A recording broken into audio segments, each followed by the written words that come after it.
জগতের নাথ জগন্নাথ। গতকাল ছিল রথযাত্রা। রথযাত্রা মানেই একটা দুর্বলতা যে রথ টানবো আর মেলাতে যাব। তো গতকাল চলে গেছিলাম নাগেরবাজার মেলাতে। এগুলো কি হচ্ছে একটু বলো, কি হচ্ছে? লিট্টি চোখা। লিটি চোখা। রথের মেলাতে অনেকের অনেক আশা জড়িয়ে আছে, মানে কিছু বিক্রির আশায়। দেখো কি সুন্দর ছোট ছোট টেবিল, চেয়ার, ডাইনিং টেবিল দেখেই মানে এত মনে হচ্ছে আবার ছোট হয়ে যায়। তো তোমাদের অবশ্যই দেখাবো যে মেলায় কী কী কিনেছি, সেটা নিয়ে আরেকটা ব্লগে আসবো। তো চলো, এখান থেকে চলে গেছি খেলনাবাটির দোকানে।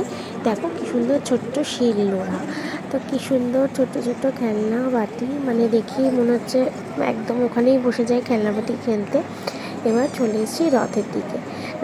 রথের দিকে এসে জগন্নাথ দেবকে প্রণাম করে প্রসাদ দিয়ে পুজো দিয়ে রথের রশি টেনে চলে এসেছি পাঁপড় খেতে।